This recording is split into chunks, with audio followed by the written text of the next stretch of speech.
All right, here's the video on the 4Runner. We're gonna sell it today. It's probably too windy to be recording this video, but I'm gonna do it anyways and talk really close to the mic. So this is my 2016 4Runner SR5. It's one with four-wheel drive, because it may surprise you, but it actually did come in a two-wheel drive, and that's a rear-wheel drive variant. So you can still spin those tires on the corners, but they were significantly less. And speaking of significantly less, this is a rebuilt title. And if that doesn't mean anything to you, maybe you know the term restored salvage. It differs by state. And while this one is in perfect cosmetic condition, it may or may not be in perfect physical condition, and that's hence the restored salvage. It was listed as a total loss on the Carfax, and all I had to go by was the second owner who I bought it from, his explanation of what the first owner told him, and also the Carfax to back that up. And essentially this car was totaled with less than like 100, maybe less than 50 miles on the clock at the Toyota dealership in their ownership. And they did the insurance thing, got it repaired. There was damage to the passenger or front side, says Carfax. The Toyota in Chula Vista or wherever it was super uncooperative. They kept no records and were not able to help us. So you suck, Toyota dealership, whichever one you were. But there's no damage to speak of. It probably just got totaled because this door was probably smashed and a bit of the front end. And with labor prices in California being what they are, $150 an hour, I would not expect this to live kind of even a minor side impact. What they charge for paint, rebuilding, maybe they had to do some other stuff, but nowhere in there was listed frame damage. And I've had the car inspected by several people, including Toyota, who have never mentioned anything about frame damage and tell me that the car is in perfect running condition. So, and it has been. I bought the car at 17, like I said. It's been going strong now to 80,000 miles. There was one issue with the car, and that was the airbag light came on, which was weird. And that was at around 1,000 miles on the clock. Turned out to be the clock spring in the steering wheel column. Just a piece of wire that rotates with the steering wheel, and that tends to be a problem with these, but they were able to replace it under warranty. And how nice of them, they only charged the labor even though it was supposed to be fully covered by the warranty. But again, that's California.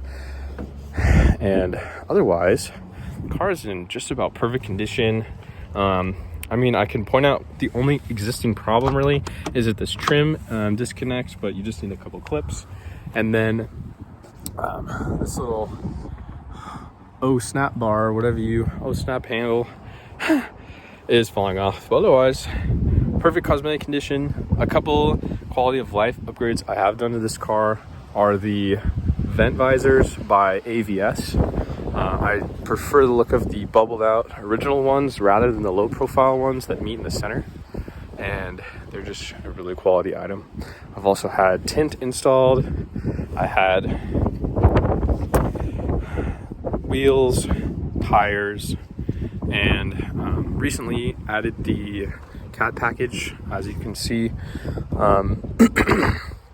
Not much else done to the interior until you look at the back, where you see the first sign of the LED lights. I went in ahead and replaced all the lights in here with LEDs.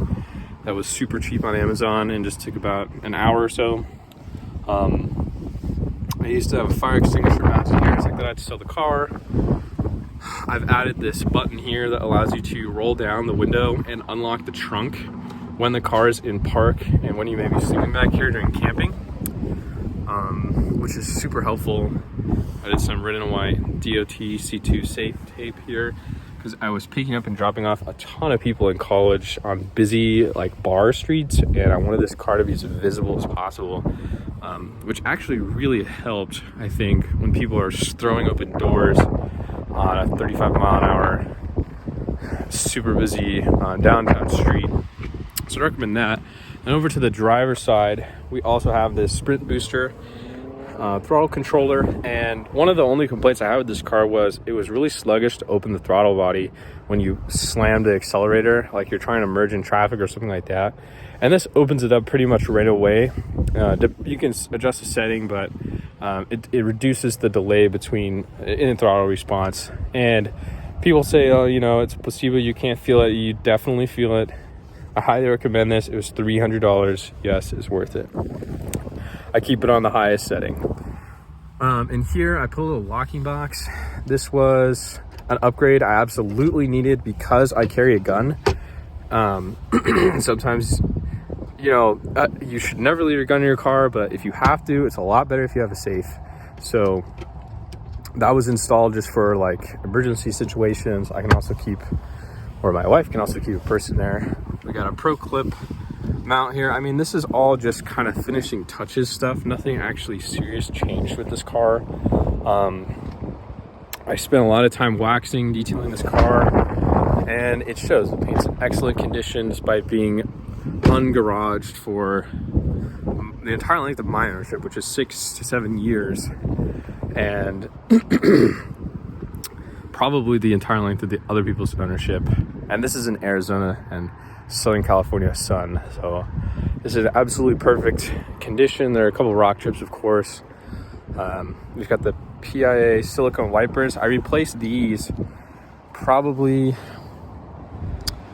4 or 5 years ago, and they've been out in the sun working perfectly. I'm never gonna have to replace those.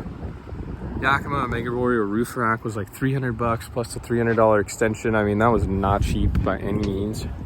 Maybe I could throw that on the Fit. You know how funny that would be if that thing went on there. But this thing's the fuel saver. So that's the new one, which honestly is more fun to drive than the 4Runner. But this thing never gave me more than 18 mpg, and that's with these tires, which are not super aggressive by any means. They've got a nice tread for off-roading, and I did do quite a bit of that, especially getting to remote camping spots. Now, the interior of this car, because I've had so much like road trip experience in this thing, I can say is, I mean, not, I was gonna say spaceship, but it's so nice. It's extremely comfortable.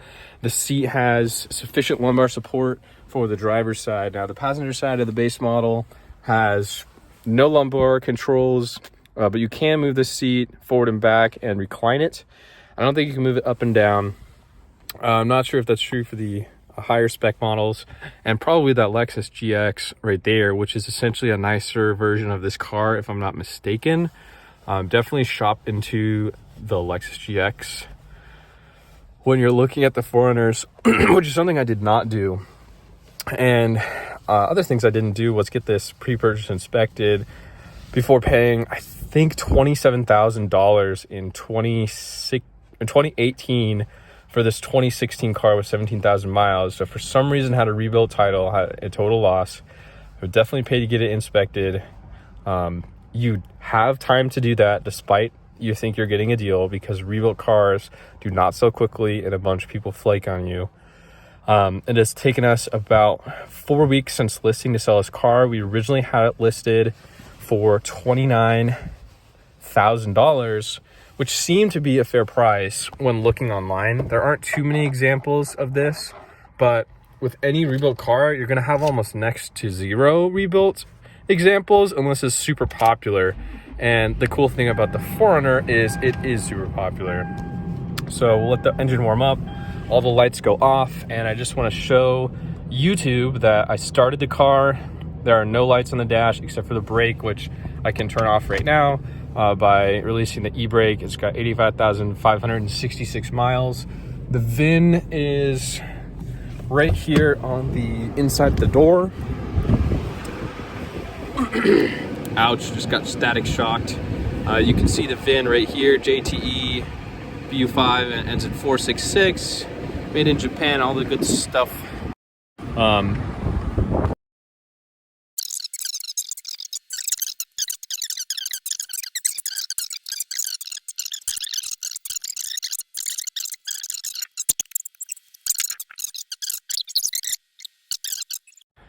Yeah.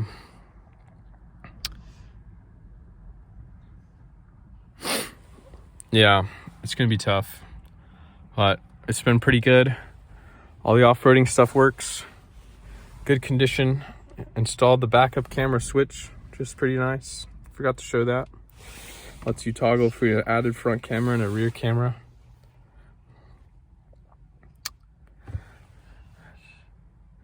It's good stuff.